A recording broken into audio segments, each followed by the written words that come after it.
The gun was already cocked when Lenora Shepard walked into the sheriff's office and found Roy Bristol on his knees.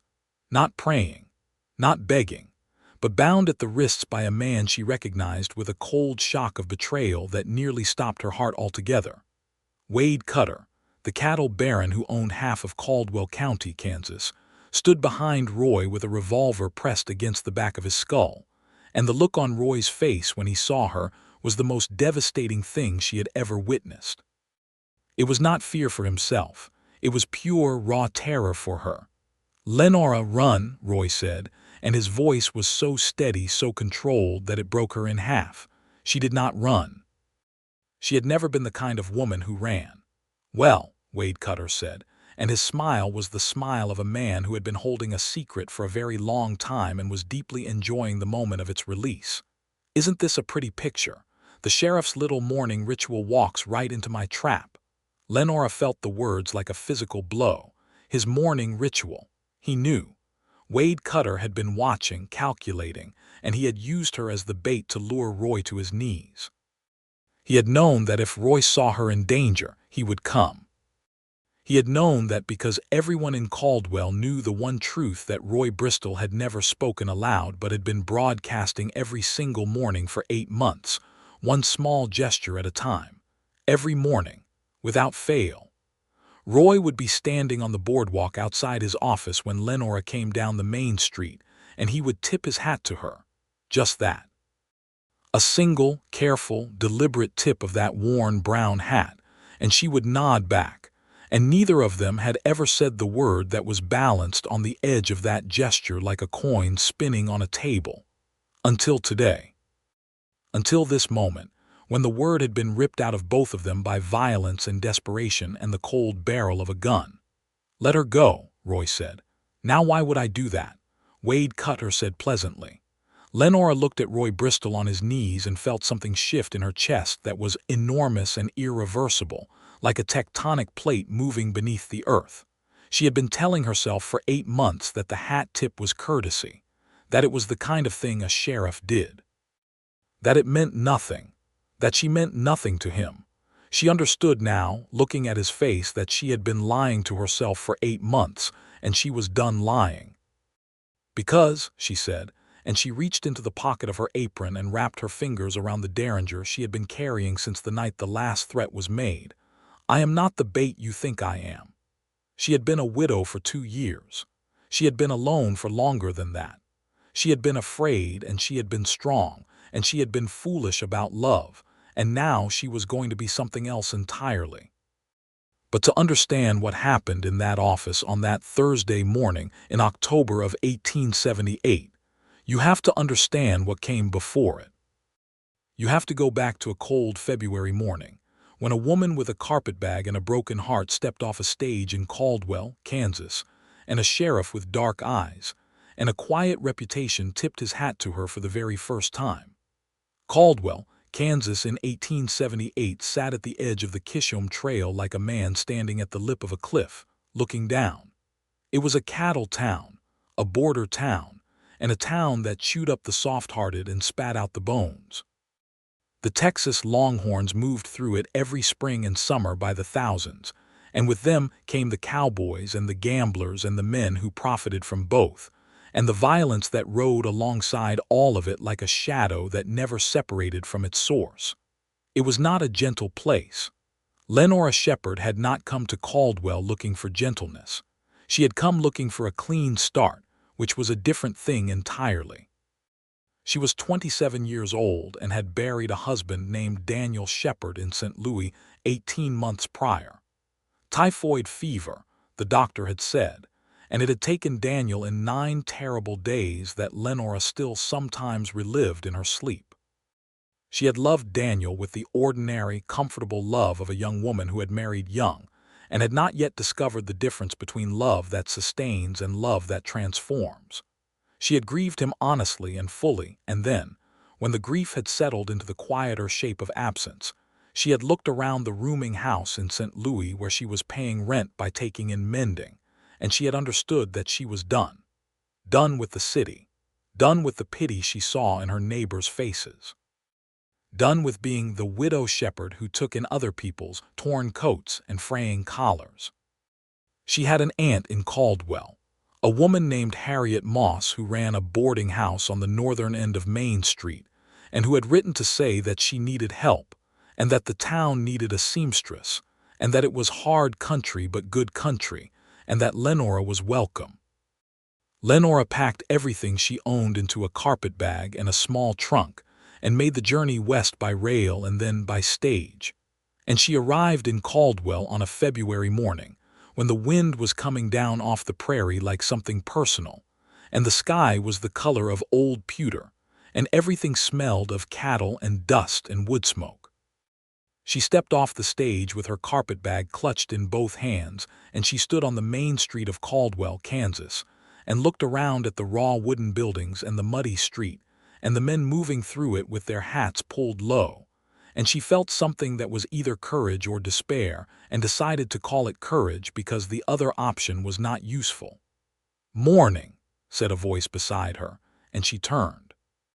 He was standing on the boardwalk in front of the building marked Sheriff's Office, leaning against the post with his arms crossed, and his expression calm the way that deep water is calm, giving no indication of what moved beneath. He was not a large man in the way that loud men are large, but he had a quality of stillness that made him seem to take up more space than he physically occupied. His hat was brown, worn at the brim, and he tipped it at her in a single clean gesture. "Morning," she said back, because she had been raised with manners. He said nothing else.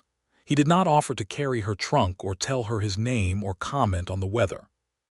He simply nodded and went back to watching the street, and Lenora picked up her bag and went to find her aunt, and she did not think about him again for nearly 3 days. It was Harriet who told her, over a supper of salt pork and boiled potatoes that first evening, that the man leaning against the sheriff's office post was Roy Bristol, sheriff of Caldwell going on 4 years. That he had come down from Colorado under circumstances that Harriet described as complicated, and that the men in town described as heroic, and that Roy himself refused to describe at all. That he had been a good sheriff, a fair man, and that he had done more to keep Caldwell from tearing itself apart during the cattle season than any 3 deputies could have managed. "He is a private man," Harriet said, and the way she said it indicated that this was both a fact and a warning. "I am not in the market for men," Lenora said. Harriet made a sound that was neither agreement nor disagreement and passed the biscuits. The next morning, Lenora came down Main Street with a bolt of calico she had purchased from the dry goods store and found Roy Bristol in his habitual spot on the boardwalk. He saw her at the same moment she saw him. He tipped his hat. She nodded. They did not speak. The morning after that the same, and the morning after that. By the end of the first week, it had become a thing she noticed. By the end of the second week, it had become a thing she anticipated.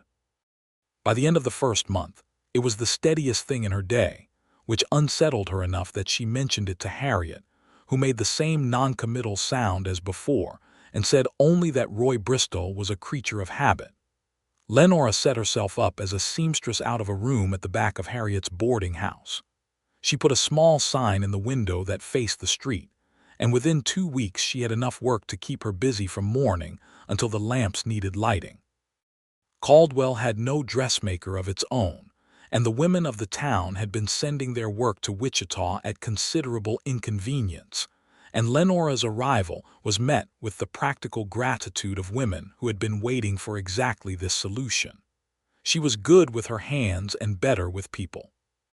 She learned quickly that a seamstress was a kind of confessor, that women talked while they were being fitted in ways they would not talk anywhere else, and she listened well and forgot conveniently, which was a skill that made her invaluable and trustworthy, and eventually beloved in the particular way that useful women are beloved in small towns. She learned Caldwell through those conversations. She learned about the cattle drives and the ranchers and the complex, uneasy economics of a town that depended on violence to survive. She learned about Wade Cutter, who owned the biggest spread in the county, and who had a habit of getting what he wanted and a darker habit of punishing the people who interfered with his getting. She learned about the other ranchers who lived in Cutter's shadow and resented it and were afraid to say so. She learned about the saloon girls and the gamblers and the circuit judge who came through twice a year, and was said to be meticulous about everything except his own drinking. And she learned about Roy Bristol in pieces, the way you learn about a landscape by walking through it in different seasons. He had come to Caldwell from Colorado, that much was confirmed. He had been a deputy in a mining town called Breckenridge before that, and before Breckenridge there were stories that grew vaguer and more various the further back they went, as stories about private men always do. He was 32 years old. He had never married. He had a horse named General that he treated with an affection he did not visibly extend to any person in Caldwell. He read books, which was considered eccentric. He did not drink, which was considered suspicious. He had shot 3 men in his time as sheriff of Caldwell, and all 3 had deserved it by any reasonable measure, and he had not bragged about any of them, which was considered admirable. He was, by every account she gathered, a man who had decided that the world was a thing to be kept in order and that closeness was a thing to be kept at a distance, and he had organized his life accordingly. The hat tip, she decided, was simply courtesy. Courtesy of the deliberate, disciplined kind that a man like Roy Bristol would maintain toward a respectable widow who was doing respectable work and minding her own business. It meant nothing beyond that. She was certain of this. She remained certain of it until the afternoon in April, when the ceiling of Harriet's back room developed a leak during a spring rainstorm, and Lenora, attempting to move her bolts of fabric away from the drip, knocked over her sewing box and sent 3 months' worth of carefully organized buttons and thread across the floor, and she sat down in the middle of the mess and cried for the first time since Daniel's funeral. She was not crying about the buttons. She was crying about the particular species of loneliness that comes not from being without people, but from being without one specific kind of connection, the kind she had not expected to miss this badly, the kind that comes from being truly known by someone. She was crying about that, alone on the floor of her workroom with the rain beating against the windows, when she heard a knock at the back door. Roy Bristol stood in the doorway with rainwater dripping from the brim of that brown hat and a length of rolled canvas under one arm. He had apparently come to offer it as a temporary patch for the roof, having heard from Harriet that there was a leak. He did not comment on the fact that she was sitting on the floor. He did not comment on the redness around her eyes. He set the canvas down, asked her where the ladder was kept, and went up onto the roof in the pouring rain to nail the patch into place. When he came back down and appeared again in the doorway, dripping and practical, she looked at him and felt something move in her chest that she was not prepared for and did not know what to do with. "Thank you," she said. "Roof ought to hold until the rain lets up," he said. "You should have Harriet get someone to look at those shingles properly." "I will," she said. He nodded. He turned to go. "Roy," she said, and was startled by her own use of his name, which she had never used aloud before, and which seemed to stop him the same way it had surprised her. He turned back and looked at her. "Thank you," she said again, because she had nothing else prepared. He tipped his hat to her, standing in the doorway of her workroom, exactly as he did every morning on the main street, and then he left, and she stood in the middle of her rescued fabric and her scattered buttons and understood that the hat tip was not simply courtesy. It was something else. She did not have a name for it yet, but it was something else. She did not sleep well that night. In the morning, when she came down the street, he was in his habitual spot, and he tipped his hat and she nodded, and nothing had changed and everything had changed, and she did not know what to do with any of it because she was a practical woman who had learned that wanting things was dangerous.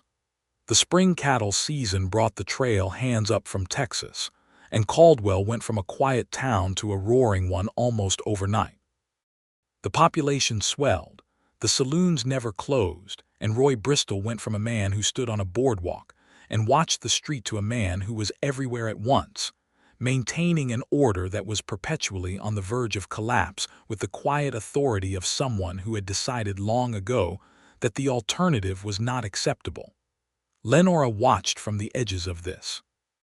Her sewing work increased during the season, because the trail bosses wanted their shirts mended, and the saloon girls wanted new dresses, and the wives of the local merchants wanted alterations done before the social events that multiplied alongside the increased population.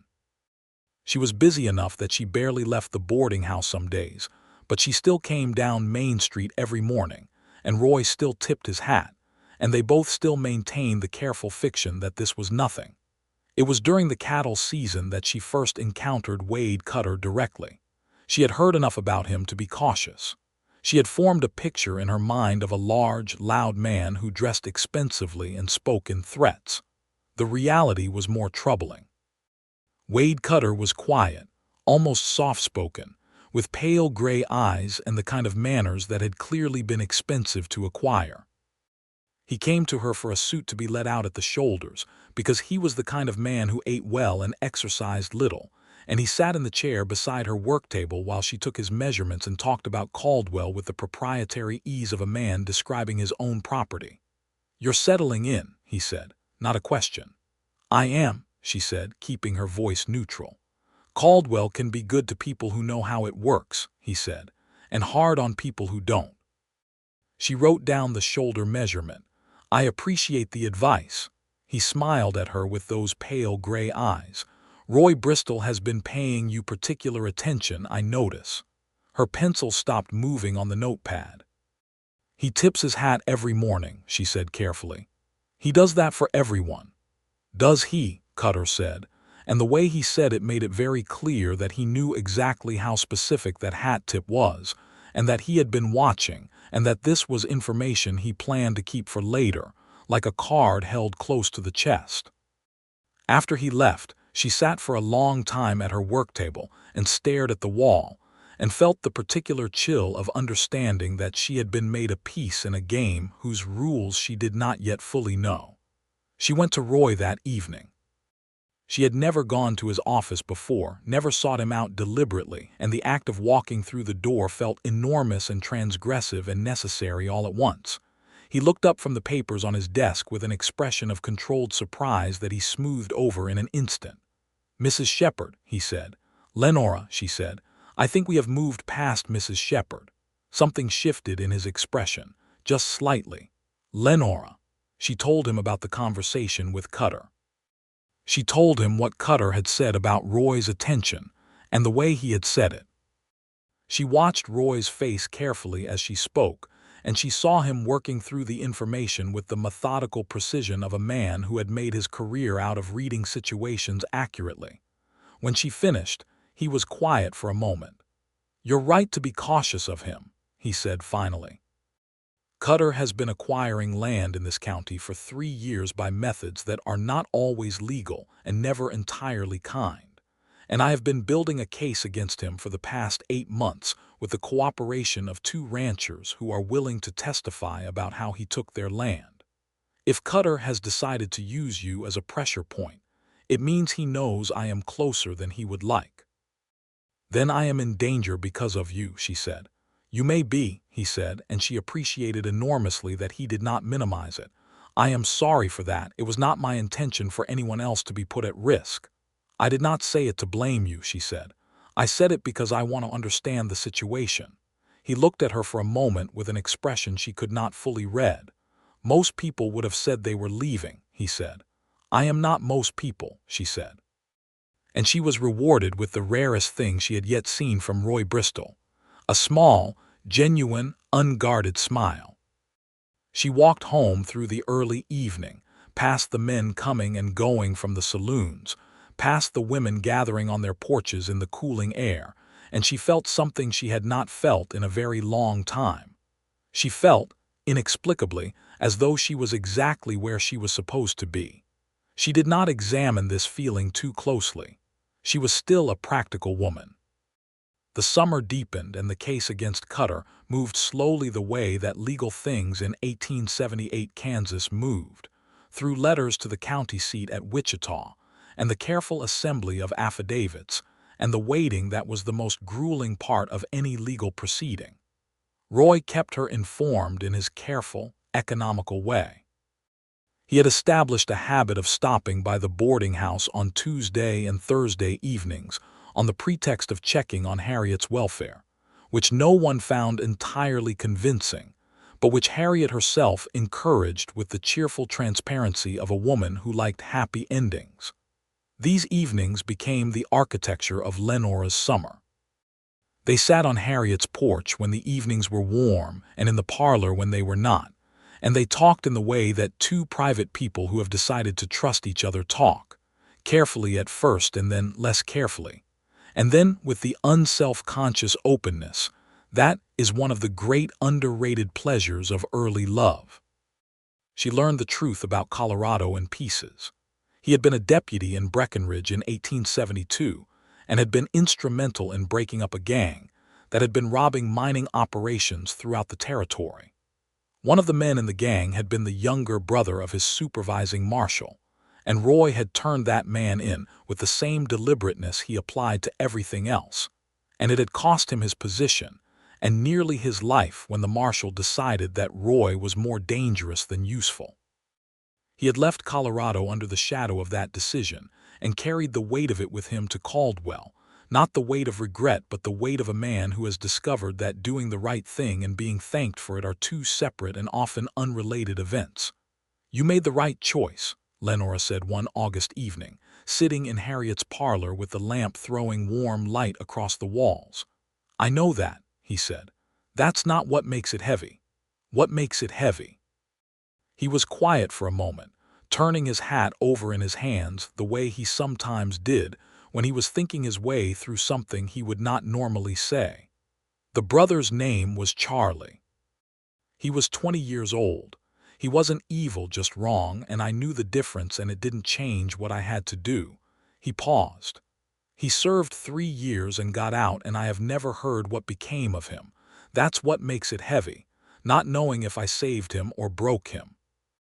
Lenora looked at him in the lamplight and felt love settle into her chest like a key finding its lock, quiet and precise and absolutely certain, and she understood that this was not the ordinary comfortable love she had felt for Daniel. This was the other kind, the kind that transforms, the kind that changes the shape of a person permanently, so that afterwards you can see the outline of it in everything. She did not say any of this. She was not ready, and neither, she was fairly certain, was he. In September, one of the ranchers who had agreed to testify against Cutter disappeared. His name was Hector Alvarado, and he had a small ranch south of town and a wife named Maria who came to Lenora's workroom the morning after he did not come home and sat with her hands twisted together and her face rigid with the effort of not falling apart. "He was afraid," Maria said. "He told me he was afraid, and I told him to be brave, and now he is gone." Lenora held Maria's hands and looked at the terror in her face and felt the case against Cutter become something personal in a way it had not been before. This was not legal maneuvering. This was a man and a woman and a ranch and a life, and Cutter had reached out and crushed it because he could. She went to Roy that same day, not on a Tuesday or a Thursday but in the middle of the morning, walking into his office while he was in conversation with his deputy, a young man named Carl who was 21 and genuinely good at his job and mildly terrified of Lenora for reasons she had never bothered to examine. Roy took one look at her face and told Carl to go check on things at the other end of town. When the door closed, she told him about Maria Alvarado, and she watched something harden in Roy's face that was not anger exactly but was something colder and more determined. "We won't find him," Roy said quietly. "You don't know that." "I know Cutter," he said. "We won't find Hector Alvarado alive, and we won't find enough evidence to prove anything, and Cutter knows that. That's why he did it. That's the message." The bluntness of it hit her like cold water. She respected it even as it devastated her. He was not softening the truth for her comfort, which meant he did not consider her someone who needed the truth softened. "What do you do now?" she said. "I protect the second witness," he said, and I find another approach." "Is there another approach?" He looked at her steadily. "There is always another approach," he said. "You just have to be patient enough and stubborn enough to find it." This, she thought, was Roy Bristol's entire philosophy of life compressed into a single sentence, and it was at that moment that she stopped fighting the knowledge of what she felt and simply accepted it. The way you accept weather, the way you accept geography, the way you accept that some things are simply true and will remain true regardless of what you decide to do about them. She was in love with the sheriff of Caldwell, Kansas. She was terrified.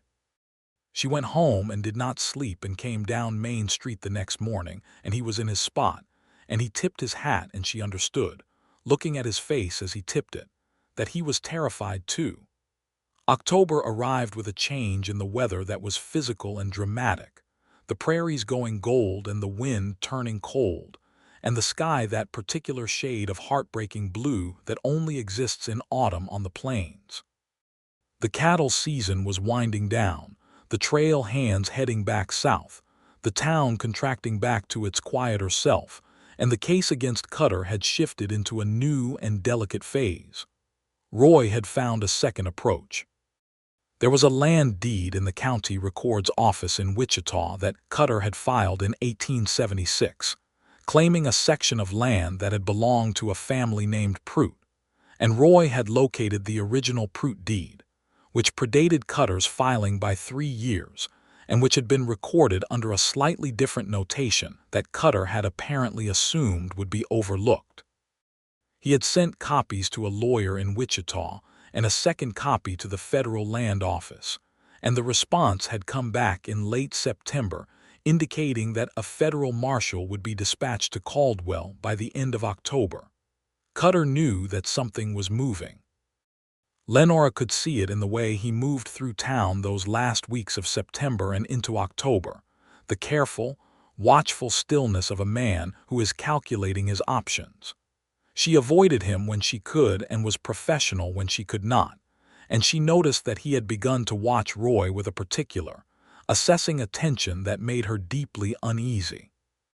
On the 12th of October, Roy came to Harriet's on a Wednesday, which was not a Tuesday or a Thursday, and he sat in the parlor with his hat in his hands, and Harriet, with perfect timing, discovered an urgent errand that required her presence elsewhere. The parlor was very quiet. "I need to tell you something," Roy said. "And I want to say it before things get difficult, because I suspect things are going to get difficult." She waited. Her heart was doing something irregular in her chest. He looked down at his hat, then back up at her, and his dark eyes were very serious and very open in the way they only were in moments of real extremity. "I have been tipping my hat to you every morning for 8 months, he said, "and I think you know that it has never been simply courtesy." "I know," she said softly. "I am not a man who is easy to know," he said. "I have a tendency toward silence that is not always fair to the people who want to be close to me. I have a past that is not catastrophic but is complicated, and I have made it my practice to not ask anything of anyone that might put them at risk, because this job is a dangerous one, and I have been alone long enough that I had mostly stopped minding." He paused. She did not speak. She understood that he needed to finish. "And then you stepped off that stage in February," he said, "and you looked at this town and you called it courage, which I could see you doing from 15 feet away, and I have not stopped thinking about you since that morning." The words landed in the quiet room with all the weight of 8 months of carefully contained feeling, and Lenora felt them settle into her the way warmth settles in after cold, thorough and pervasive and deeply, deeply welcome. "Roy," she said, "I know it is not the simplest situation," he said, still careful, still honest. "Cutter is not finished and things may get harder before they get better, and I am asking you nothing. I only wanted to say it before I lost the chance." She stood up from her chair and crossed the small parlor and sat down next to him on the settee and took his hand in hers, and she felt him go very still the way he did when something surprised him past his defenses. "I came to Caldwell looking for a clean start," she said.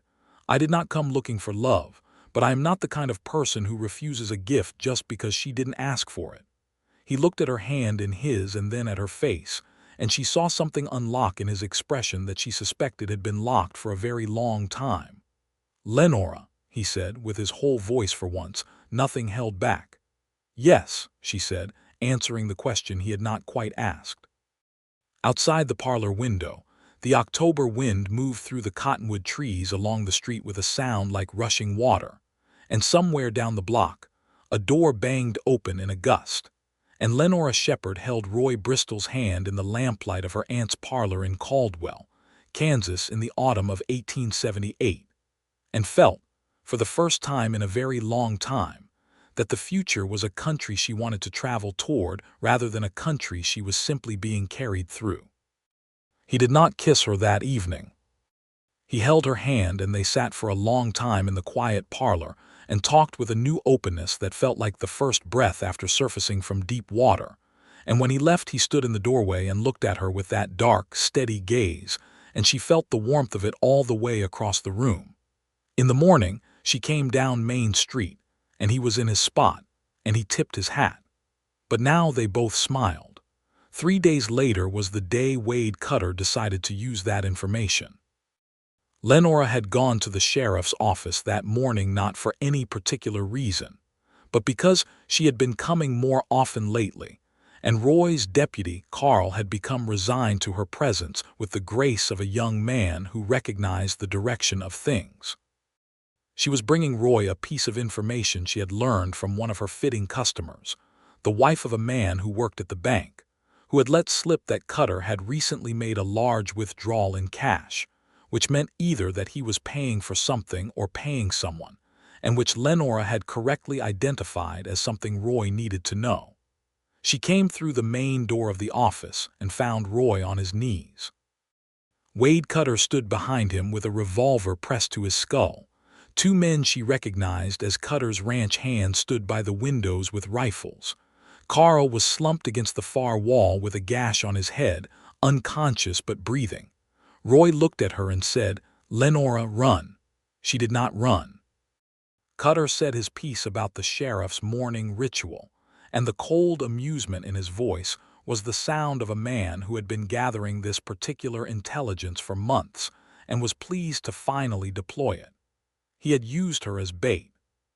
He had arranged for her to come by this morning, or rather he had arranged for Roy to know she was expected, because he understood that Roy would put himself in any position to keep Lenora safe, including a position on his knees with a gun to his head.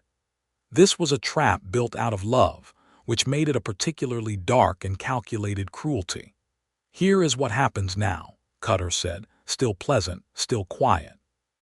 "Roy Bristol sends a telegram to Wichita saying that the evidence he submitted was mistaken and that the deed discrepancy was a recording error. He does that, and the federal marshal is recalled, and this all becomes very unfortunate but very over." "And if I don't," Roy said. "Then this becomes unfortunate in a different way," Cutter said.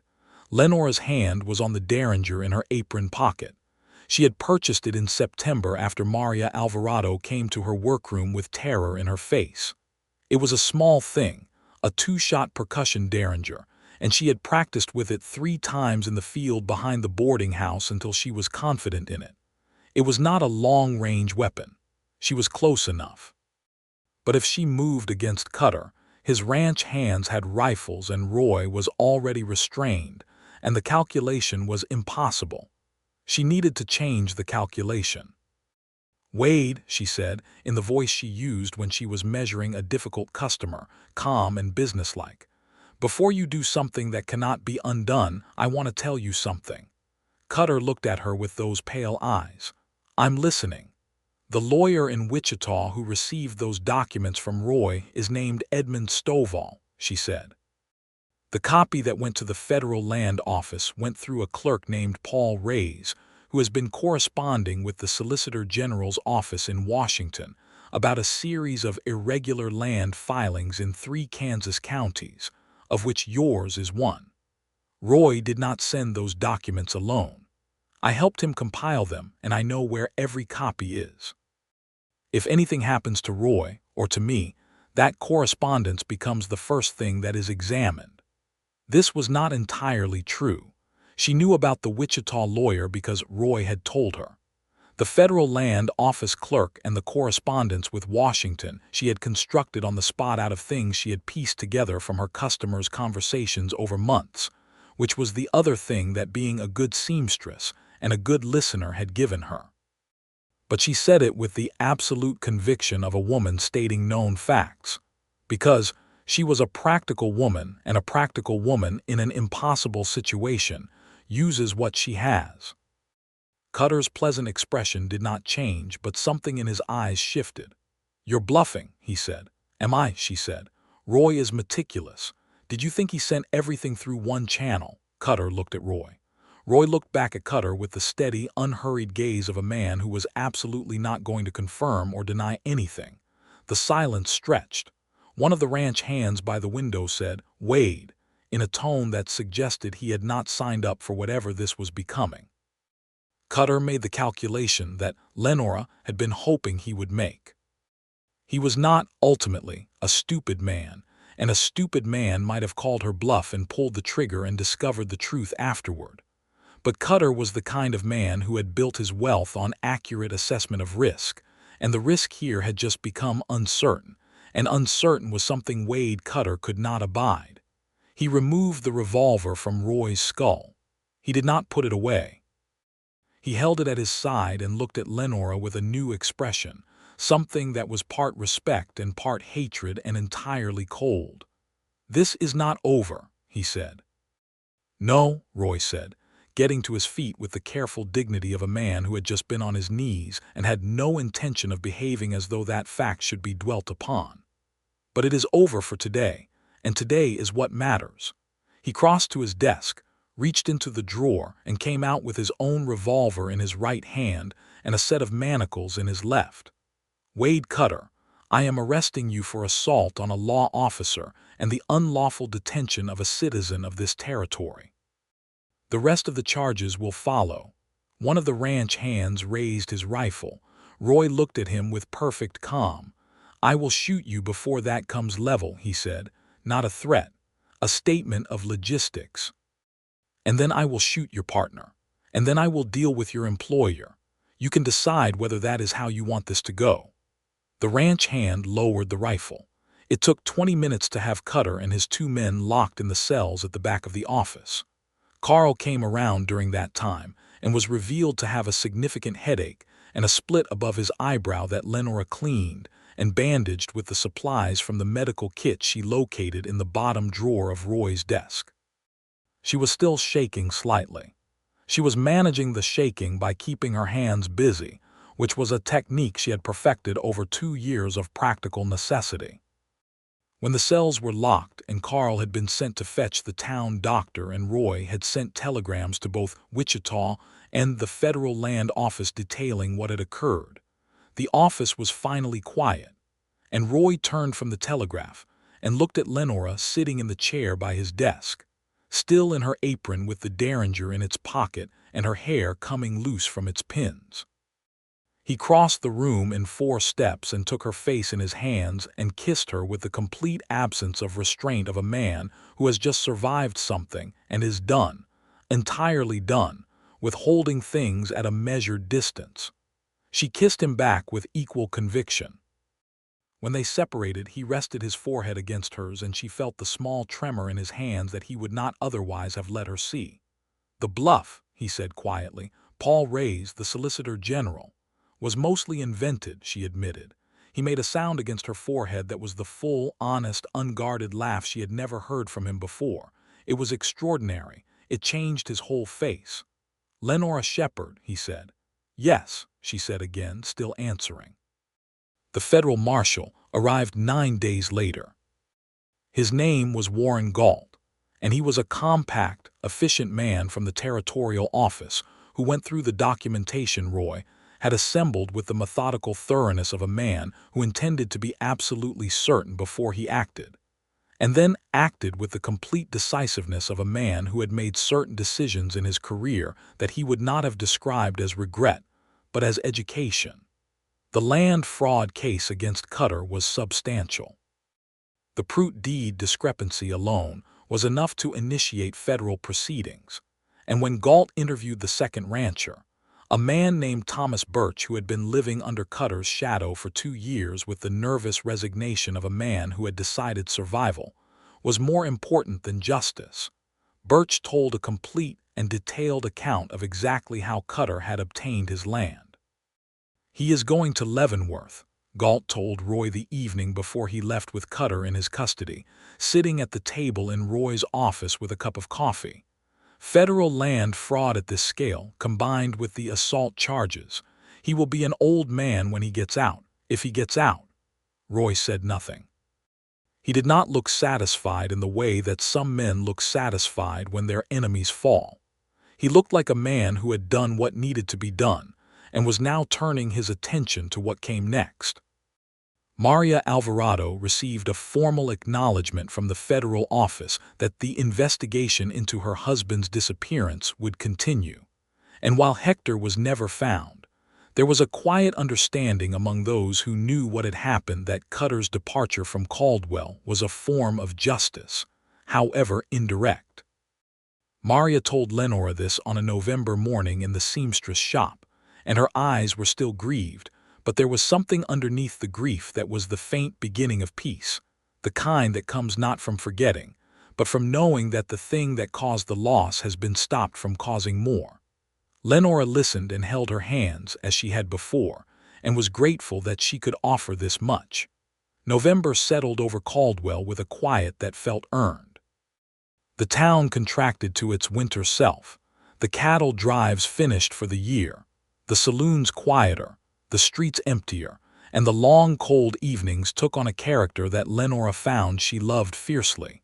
The particular intimacy of a prairie town in winter when everyone was pressed together by the cold and the distances between people shrank.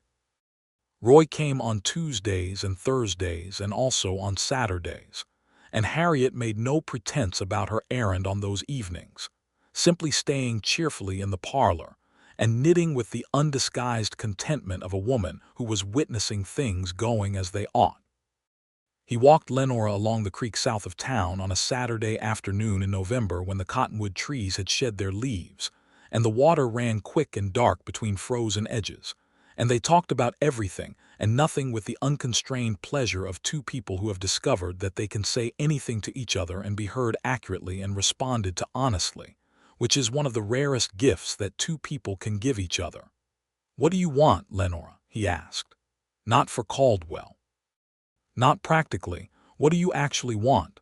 She thought about this seriously because he had asked it seriously and he deserved a serious answer. "I want a garden," she said. "I had one in St. Louis and I miss it badly. I want to grow things that are not useful, flowers just because they are beautiful. I want to keep doing the sewing work because I love it and it is mine.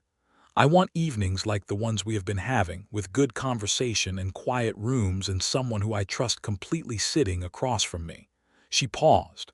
"And I want to stop being afraid of wanting things." He was quiet for a moment. "I want to stop explaining myself to an empty house," he said. "I do that sometimes. I have a habit of working through things out loud and then feeling like a fool because there is no one there. I want someone to explain things to." She looked at him sideways in the November light. "You could explain things to me." "I know," he said. "I have been working up to asking permission to do that on a permanent basis." She stopped walking. He stopped beside her. "Roy Bristol," she said, "are you asking me to marry you while you are standing next to a frozen creek in November talking about explaining things to an empty house?" "I am doing it badly," he acknowledged. "I had planned something more deliberate." "I prefer this," she said. "This is honest."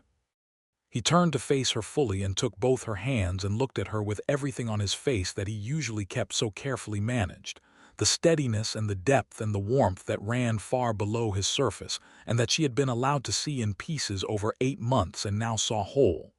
"Lenora," he said, "will you marry me?" "Yes," she said, for the third time and in the context she had been building toward since February. "Yes, I absolutely will."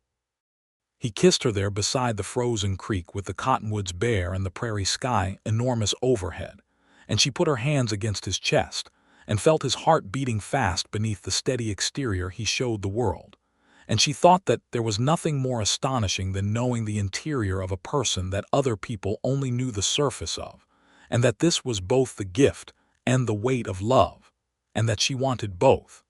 They were married in December of 1878. The ceremony was conducted by the Reverend James Calloway of the First Methodist Church of Caldwell, who was a man of 70 who had been performing weddings on the frontier for 4 decades, and who did it with a brisk warmth that managed to be both genuinely sacred and entirely practical, which suited Roy and Lenora perfectly. Harriet wept with full transparency and no apology. Carl, standing up for Roy, was so anxious about his responsibilities as a witness that he nearly forgot to sign the register. Maria Alvarado came and sat in the third pew and smiled with the particular bittersweet quality of a woman who is genuinely happy for other people in the middle of her own grief, which is one of the more courageous emotional feats available to human beings. Lenora wore a dress she had made herself, a deep blue wool with cream lace at the collar, simple and beautiful and exactly right for a December wedding in a prairie town.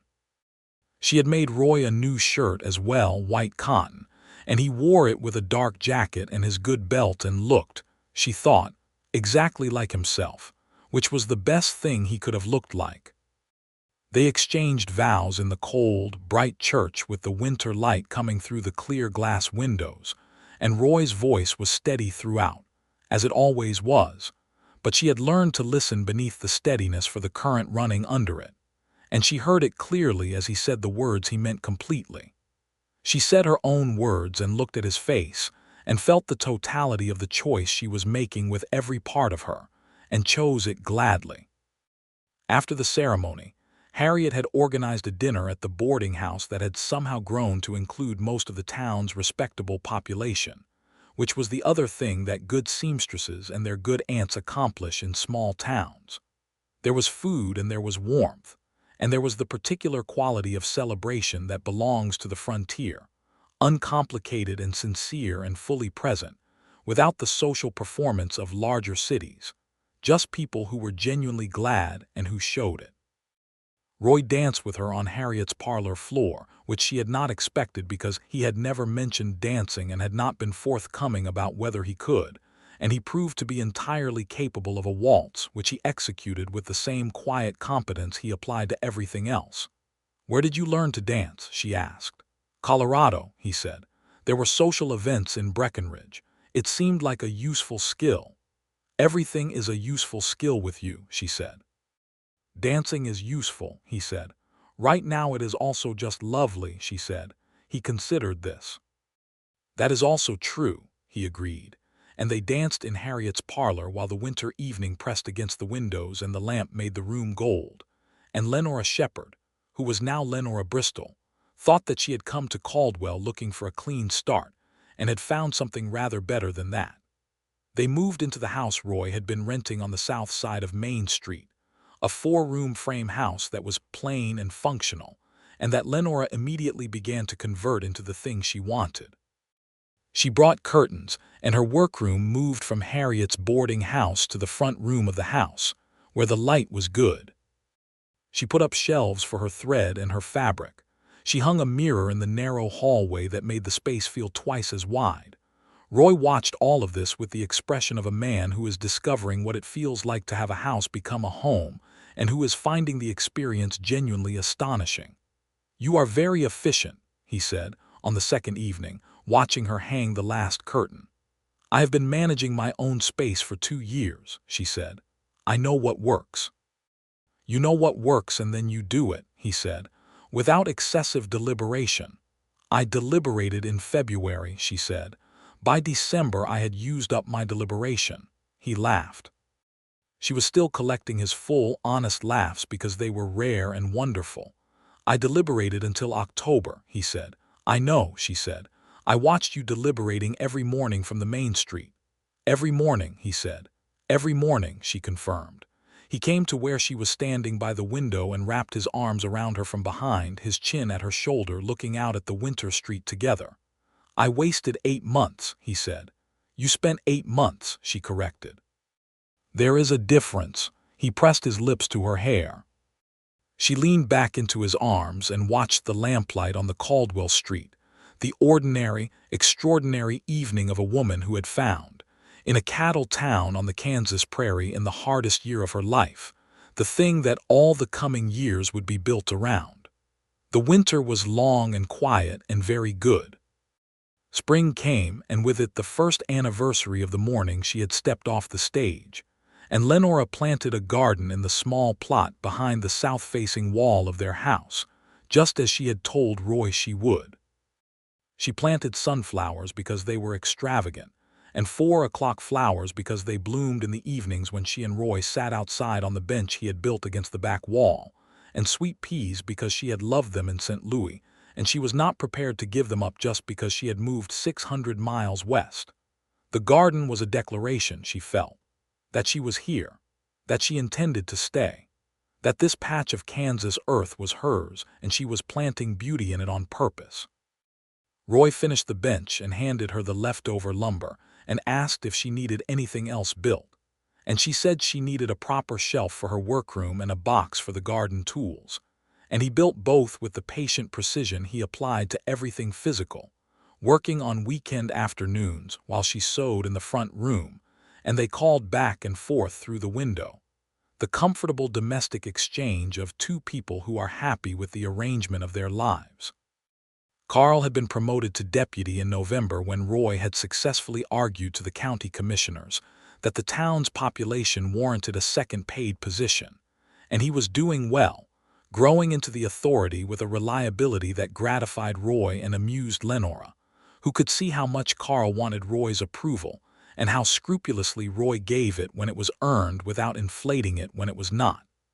"You are a good teacher," she told Roy one evening. "I am trying not to be the kind of supervisor I had in Colorado," he said. "The marshal. He was good at his job and terrible at his people," Roy said. "I think those things are connected. I think if you are terrible at your people, you eventually become terrible at your job because your people become the thing that undoes you." She thought about this for a while.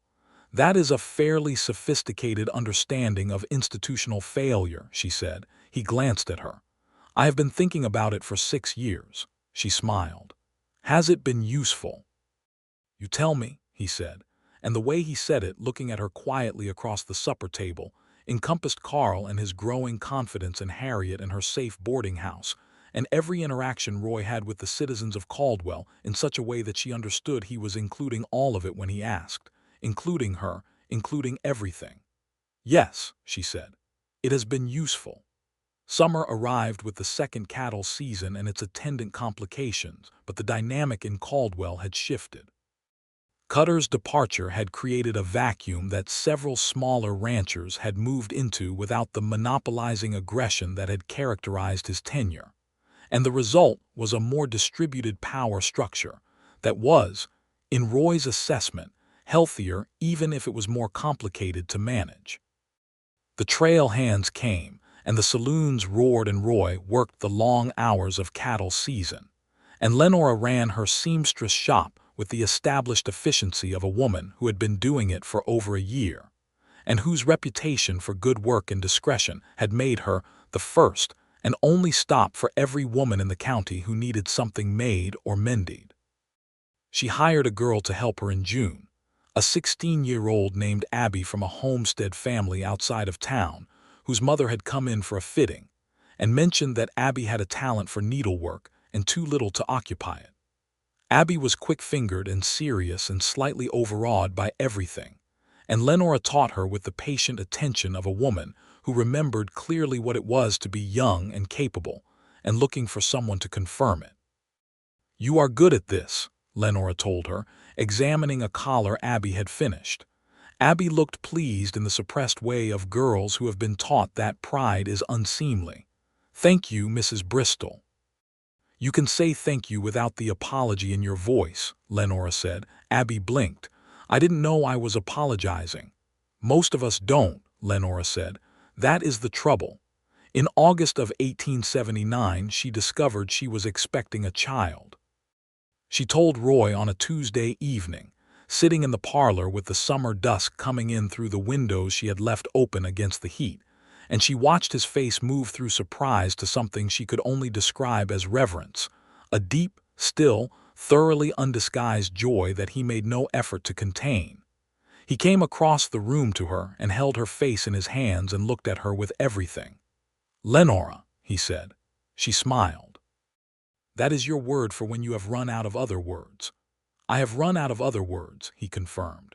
He kissed her gently and then sat beside her and took her hands, and she felt his steadiness and his joy and his care all braided together in the way she had learned to feel when they were close, the composite of what it meant to be loved by Roy Bristol, which was a thorough, decided, absolutely constant thing. "Are you frightened?" he asked. "Yes," she said honestly. "And happy. Both at the same time, which is the most common state of being, I think. I will be here for all of it," he said. "Every part." "I know," she said. "That is the only reason the frightened part is manageable." The pregnancy was uncomplicated through most of the autumn. The baby moved in December, which Lenora felt as a kind of astonishment she had not anticipated, the sudden, physical reality of a new person who was already entirely themselves even before the world had seen them. She told Roy when it happened, his hand over hers against the movement, and his face was the same face he had made when she said yes beside the frozen creek, which was the face of Roy Bristol when he understood that something he had not allowed himself to hope for had happened anyway. Their son was born in April of 1880, on a morning when the cottonwoods were coming into leaf along the creek, and the sweet peas in the back garden were beginning their climb up the string trellis Roy had installed the previous fall. The doctor who attended was a solid, capable woman named Dr. Augusta Pierce, who had come to Caldwell 18 months earlier, and who had, through the pure force of competence and the complete absence of any willingness to be underestimated, established herself as the town's primary medical authority, despite the vocal objections of two older men who had not enjoyed being surpassed by someone they had not expected. Lenora had liked her from the first fitting and trusted her absolutely, which was the right call. The labor was long and hard, and Roy sat in the hallway for 6 hours and could be heard, Lenora was told later, having a quiet, intense conversation with himself in the manner of a man working through an enormous amount of feeling with no outlet, which was the most Roy thing she could imagine. When the baby arrived, a boy, Roy was brought in and stood at the side of the bed and held his son for the first time with the expression of a man who has been stripped down to his absolute essential self, all the discipline and the control and the careful management of feeling simply not applicable in the presence of something this simple and this enormous. "He looks angry," Roy said. "He has just had a very difficult morning," Lenora said. Roy looked at her, and his eyes were bright in the way she had only seen twice before, once at their wedding and once beside the creek, the rare moments when Roy Bristol was too full to contain himself. "You are extraordinary," he said. "I told you I was not most people," she said.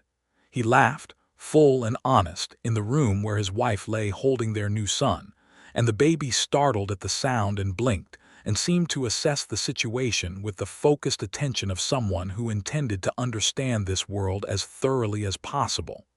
They named him Daniel James Bristol. Daniel for Lenora's first husband, honestly honored without apology, because she had loved him and he had been part of who she was, and James for Roy's father, who had been a schoolteacher in Virginia, and who had given Roy, among other things, the habit of reading books and the conviction that knowing things was never a disadvantage. Daniel James proved to be a person of strong opinions and considerable volume from his earliest weeks, which Lenora observed with a combination of delight and the resigned recognition of a practical woman.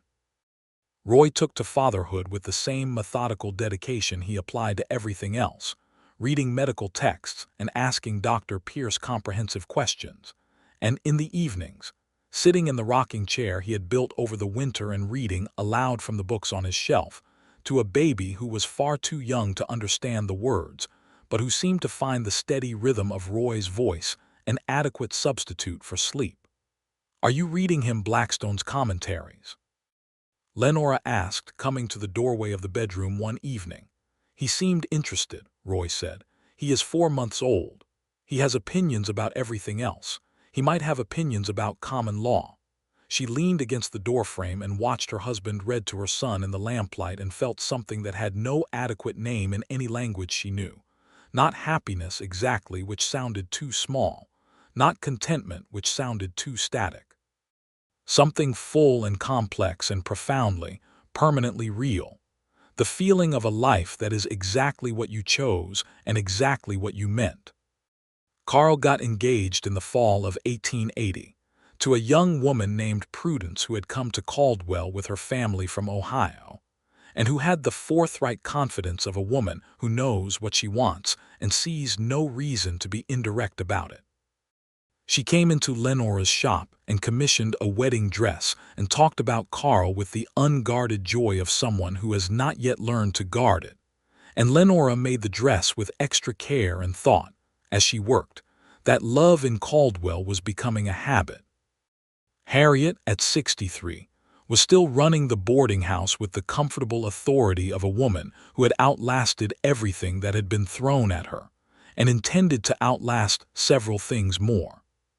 She had adopted a position of cheerful grandmother to Daniel James that involved regular Sunday visits, and a supply of small carved wooden animals from a Wichita supplier she had located with the resourcefulness she applied to all practical problems. And Daniel James, who had Roy's dark eyes and Lenora's strong opinions, received these gifts with the focused attention of a scientist examining data. The spring of 1881 brought the telegram from Leavenworth Penitentiary, informing Roy that Wade Cutter had died in custody of a cardiac event in February, which Roy read and then folded and put in the desk drawer without dwelling on it, because Cutter was a chapter that had been closed and Roy had no interest in returning to it. He told Lenora because he told her everything now, and she said very little, only held his hand for a moment and then asked what he wanted for supper, which was exactly the right response, and which she knew was exactly the right response because she knew him thoroughly by now, the way you know a country after living in it through all its seasons. The second pregnancy arrived in the summer of 1881, and this time the surprise was Lenora's. She had thought, with some certainty, that she knew what to expect, and she was entirely unprepared for how differently 2 pregnancies could feel, how this one was easier in some ways and harder in others, how her body had opinions about it that she did not remember having the first time. "You look surprised," Roy said one morning, watching her over the breakfast table. "I expected to know more the second time," she admitted. "Knowing more generally reveals more that you didn't know," he said. She pointed her coffee cup at him. "That is not helpful." "It is accurate," he said. "Accurate and helpful are different things," she said. "I thought you appreciated accuracy." "I appreciate it more on a full night's sleep," she said, and he got up and refilled her coffee without being asked, which was one of the 100 small languages of their daily life, the quiet vocabulary of a man who paid attention. Their daughter arrived in February of 1882, on a cold morning that was the 2-year anniversary of Lenora's arrival in Caldwell, which Roy noticed, and which she found so perfectly him that she could not stop smiling about it even in the thick of labor. Dr. Pierce delivered her with the same brisk competence, and when she was placed in Lenora's arms, she was small and dark-haired and immediately, unmistakably herself, with a quality of calm in her dark eyes that made Lenora think of Roy on a boardwalk, watching. "She looks like you," Lenora told him. "She looks like herself," he said, correctly. They named her Clara Harriet Bristol. Clara because Lenora had always loved the name and had been saving it. Harriet for the aunt who had written a letter to St. Louis that had started everything, which Harriet received with the magnificent unself-consciousness of a woman who considers herself to have always known how things would turn out. Daniel James, now nearly 2 years old, greeted his sister with the focused assessment of a toddler confronting novel data, and then apparently decided she was acceptable, which was expressed by sitting very close to her and explaining things to her in the earnest, detailed monologue of a child who had grown up listening to Roy read Blackstone's commentaries and had absorbed the conviction that information was the appropriate response to any new situation. Roy stood in the doorway of the bedroom and watched his son explain the nature of the household to his newborn daughter, and Lenora looked at his face and saw that same fullness she had seen twice before and now 4 times, adding up into a life. "You planned a 3-room house," she said. "We have a 4-room house," he said. "We have a 4-room house and 2 children," she said. "I can build," he said. She laughed. He smiled. Outside the window, Caldwell went about its February morning, and the cottonwoods along the creek were bare and patient in the cold, waiting for spring the way everything on the prairie waited, with the deep certainty of things that have survived enough winters to trust in the season that follows. The addition was built by the summer of 1882, 2 rooms added to the east side of the house, a proper workroom for Lenora with large windows on the south wall and good shelf space, and a room for Daniel James that he regarded as his personal domain, and which he furnished according to a system that was known only to himself, but which he defended with the conviction of a person who has given the matter serious thought. Roy did not build it alone. Carl helped on his days off, which were few, and 3 men from the town who had decided over the years that Roy Bristol was the kind of man whose house you helped build when he needed it, not because they owed him anything, but because that was the kind of man he was. And they showed up one Saturday with tools and were fed lunch by Lenora, who cooked with the same efficiency she brought to everything, and who could produce a meal for 7 from the contents of her pantry without apparent effort. "You are feeding them too well," Roy said, carrying plates to the makeshift outdoor table. "I am feeding them exactly correctly," she said. "A man who has been fed correctly will do better work in the afternoon. That is very calculated." "I'm a practical woman," she said, and he took the plate from her hands and pressed a kiss to her cheek in the sight of Carl and the 3 other men, who responded with the various degrees of amusement and deliberate non-witnessing that men bring to public affection. And Roy paid absolutely no attention to any of it because he had stopped caring, somewhere around November of 1878, whether he was observed in the act of loving his wife. The house grew, and the garden grew, and the children grew, and the years moved through Caldwell like seasons on the prairie, each one distinct and all of them continuous, the weather changing and the town changing with it, new families arriving and old ones shifting, the cattle drives continuing their annual passage through the heart of the territory.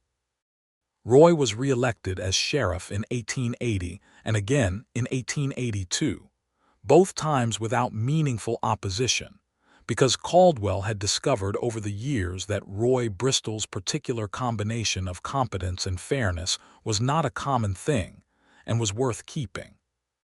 He managed his office with the same principles he had arrived with, amended by the accumulated understanding of a man who has spent years in close proximity to human beings in difficult situations and has learned from all of them, including the difficult ones. He was still private. He was still deliberate. He was still the man who said things once and meant them completely and did not repeat himself unless asked. But he laughed more than he had in the early years. Lenora noticed this and did not comment on it because it would have embarrassed him, but she kept a private accounting of it in the way that she kept private accounts of all the things she loved most specifically about him, the small, particular details that accumulated into the portrait of a person known deeply and loved precisely. He still tipped his hat to her every morning on the main street. This had never stopped. The ritual had predated the love and was now part of its daily expression, the specific, irreplaceable physical language of something that had no adequate verbal equivalent, or rather, that had an adequate verbal equivalent that they used freely in private, and that the hat tip translated into the public vocabulary of Caldwell, where everyone had watched it long enough to understand exactly what it meant. The children learned about it by osmosis.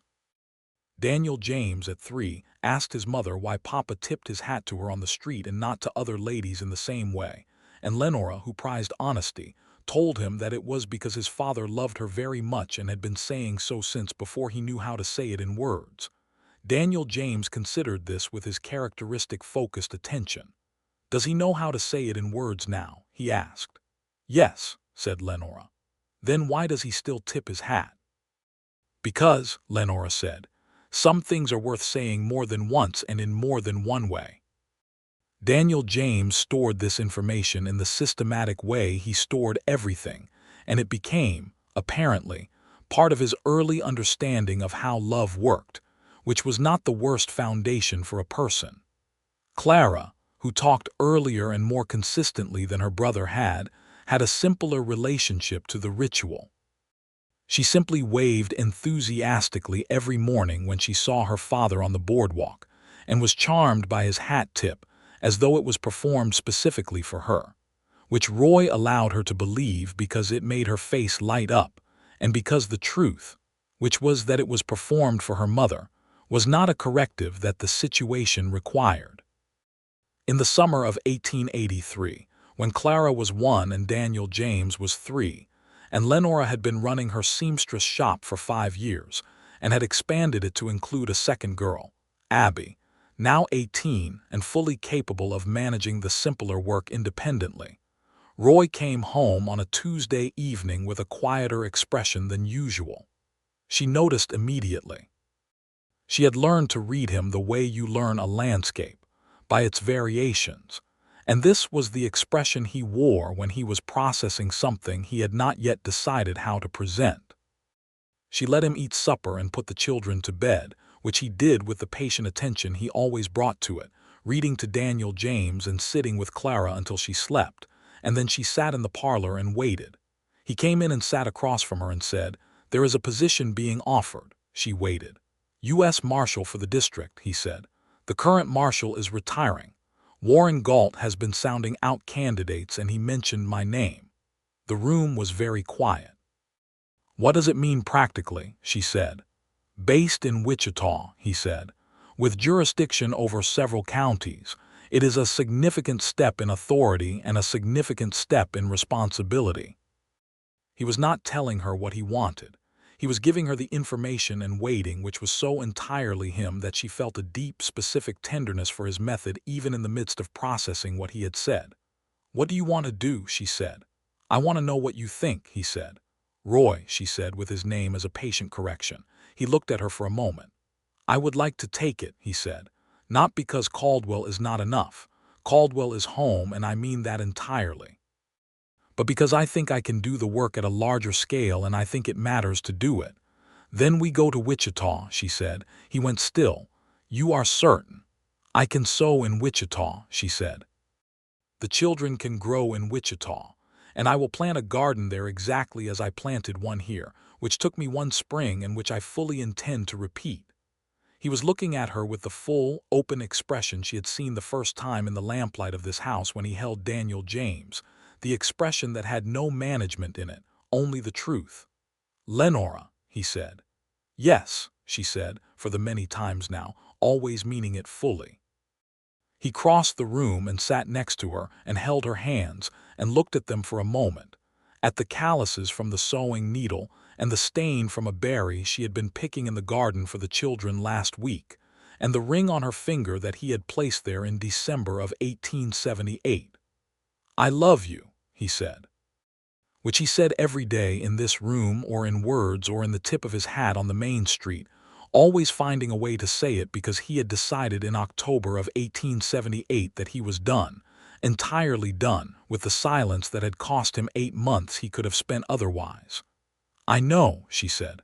"I love you too. And Roy," he looked up. "We are going to be all right," she said. "We are going to be all right in Wichita exactly as we were all right in Caldwell because that is what we do. We find the way." He nodded once, the contained acknowledgment she had learned to translate into its full weight of agreement and relief and trust. "Always another approach," he said. "Always another approach," she confirmed. They left Caldwell in September of 1883, after a farewell at Harriet's boarding house that included nearly everyone they had known in 5 years, which was a considerable number of people, and which was conducted with the warmth and the slight chaos of any gathering of that size in a town that had learned over years to celebrate without excessive ceremony.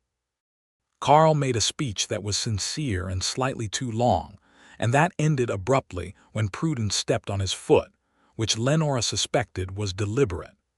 Harriet gave Lenora a quilt she had been making for 2 years in secret, which was so beautiful that it took Lenora a full minute to find her words.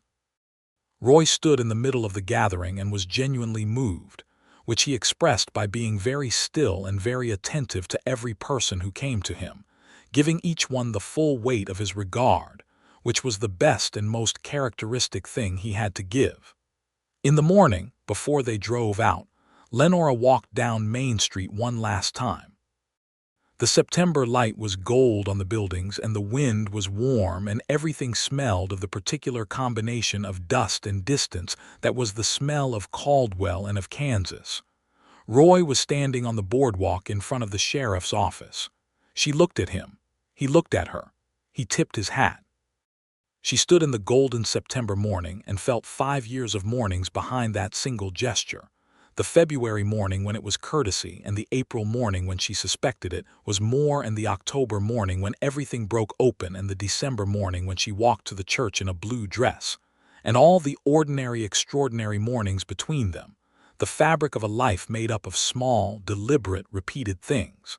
She smiled at him. She nodded back. She crossed the street to where the wagon was waiting, and Daniel James reached for her from his seat, and Clara was sitting in Roy's coat folded on the wagon bed, and the morning stretched out ahead of them across the prairie toward Wichita and whatever came next. Roy came down from the boardwalk and climbed up beside her and took the reins and looked at her, and she looked back. "Ready?" he said. "Always," she said. The wagon moved out onto the Wichita road, and Caldwell fell behind them, and the prairie opened up ahead of them the way it always did, enormous and golden and full of the future, and Lenora Bristol held her husband's arm with one hand and her daughter with the other, and listened to Daniel James explain the nature of horses to the general air, and felt, settling into her chest like a key in a lock, the irreversible, transforming, thoroughly chosen love that had started with a hat tip on a February morning, and had moved through every season since then, without ever being anything other than exactly what it was. Wichita was a larger city than Caldwell, already established as a regional center with real hotels and a proper market district, and streets wide enough for 2 wagons to pass without negotiation. It had schools that Daniel James would attend, and a society of women who needed seamstresses as much as women anywhere needed seamstresses, and a house that the U.S. Marshal's office had arranged for Roy's use that was larger than the Caldwell house, and that needed curtains in every window. Lenora put up the curtains. She planted a garden along the south wall. She found a dry goods store that stocked good calico and a better selection of thread than anything she had found in Caldwell, and she set up her workroom with the swift efficiency of a woman who had done it twice before and knew exactly what she needed. Roy took his oath of office as U.S. Marshal for the district in October of 1883, in a brief, formal ceremony before the federal judge in Wichita, and came home with the new badge and set it on the mantel, and looked at it for a moment with the expression of a man who is measuring the weight of a new responsibility and finding it acceptable. The work was different from Caldwell. The scale was larger and the politics were more complicated, and the distances he traveled were sometimes considerable, which meant nights away from home that were the only part of the new arrangement that Lenora could honestly say she found difficult. She was not a woman who needed to be managed or entertained in the hours Roy was absent, but she had become so accustomed to the texture of his daily presence that the gaps his absence created were noticeable in the way that a pulled thread is noticeable in otherwise good fabric. She told him this one evening when he had returned from 3 days in Dodge City, sitting at the kitchen table with the children in bed and the supper plates cleared away. He listened and was quiet for a moment. "I wish I could promise it will be less," he said. "I am not asking for a promise," she said. "I am telling you because I said I was done not telling people things that were true." He reached across the table and covered her hand with his. "I know," he said. "I know that you are all right. I also know that all right is not the same as glad." "No," she said, "not the same. I will be home more than I am away," he said. "That I can promise." "I know that too," she said. "I am just registering the feeling." "Registered," he said, and squeezed her hand, and she smiled at him, and he smiled back, and they were, as she had predicted in the parlor in Caldwell, all right. More than all right. They were the full, specific, particular thing they had been building since February of 1878, and nothing about Wichita or the larger jurisdiction or the complications of a bigger life had changed its essential nature. The third child arrived in the spring of 1885, another boy, who was named Thomas Roy Bristol. Thomas for the second rancher who had given testimony against Cutter, and who had been able to keep his land and rebuild his herd, and who had, by 1885, become a prosperous man in his own right, and who had sent Roy a letter when he heard about the new appointment that said, simply, that the territory was better for having him in it. Roy for Roy himself, which had been Lenora's suggestion, and which Roy had resisted briefly on grounds of vanity before Lenora pointed out that she had named their daughter for her aunt, and that naming a son for his father was not vanity but heritage, and he accepted this logic because it was accurate. Thomas Roy was a quieter child than his siblings, observant in the manner of youngest children who have learned that there is much to be learned from watching the older ones, and he had from his earliest months a quality of serene patience that was either his own nature or the nature of a child who had been born into a household that had already established its rhythms and simply found a place in them. Daniel James, 5 years old in the spring of 1885, had developed a comprehensive interest in his father's work that Roy handled with the careful balance of a man who wanted to be honest with his son about what he did without making it either glamorous or frightening. He explained law enforcement in practical terms, as the business of keeping agreements between people about how they would treat each other, and Daniel James received this explanation with his habitual focused attention, and then asked a series of questions that kept them occupied for 2 hours on a Sunday afternoon, which Roy answered with the patience of a man who considered questions evidence of good thinking. Clara, at 3, had strong opinions about flowers and colors and the sounds of words, which made her Lenora's particular companion in the garden, where she would squat among the sweet peas and name them with a concentrated seriousness that was entirely her father's expression applied to her mother's garden, the two of them made visible in a 3-year-old's relationship to flowers. Life in Wichita moved in the rhythms of the new arrangement, Roy's work and Lenora's work and the children growing, and the house filling up with the accumulated life of a family that was happy in the specific, ordinary way that requires the specific, ordinary daily choices of two people who have decided to keep choosing each other. On their 10th anniversary, December of 1888, Roy brought her flowers. Not from a market but from Harriet, who had written to ask what Lenora might like as a gift, and whom Roy had, with some ingenuity, persuaded to send seeds from the sweet William that grew in the Caldwell boarding house garden, dried and packaged carefully, and arriving in time for Roy to present them in an envelope with the seeds inside and the note in Harriet's handwriting. Lenora held the envelope and read the note and looked up at him with full, bright eyes. "You wrote to Harriet," she said. "It took 2 letters," he said. "She had questions about my intentions." "And what did you tell her?" "That my intentions were the same as they had been for 10 years, he said, "and that I planned for them to remain so." She laughed, and he smiled, and they sat at the kitchen table in Wichita, Kansas in December of 1888, the 3 children in bed, the house warm against the winter outside, and toasted 10 years with the coffee they both drank in the evenings because they were both practical people who needed sleep, and who had decided that love was better expressed in staying awake to talk than in romantic excess that created its own complications. 10 years, she said. 11 if you count from the hat tip, he said. We count from the hat tip, she said. Then 11, he agreed. She looked at him across the table. This man she had been loving since a February morning on a prairie street. This man who had never been simple and had never been uncomplicated but had been, at every point, honest and present and genuinely, completely hers. Roy, she said. Lenora, he said back, giving her name the full weight he always gave it, both of them knowing by now what the exchange of names meant between them.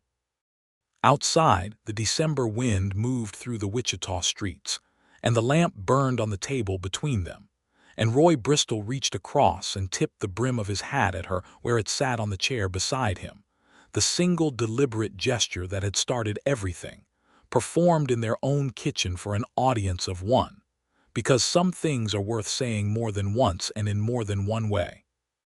And he had 11 years of mornings to account for, and intended to go on accounting for them for the rest of his life. Lenora Shepard Bristol looked at her husband and felt the familiar, inexhaustible fullness of it, the love that had started as a hat tip on a main street in Caldwell and had grown into this, into children and gardens and years, and all the ordinary days that are the true substance of extraordinary love, the days you would not trade for anything, the days that are the whole answer to the question of what a life is for. She reached out and covered his hand with hers. They stayed there in the lamplight for a long time. They were home,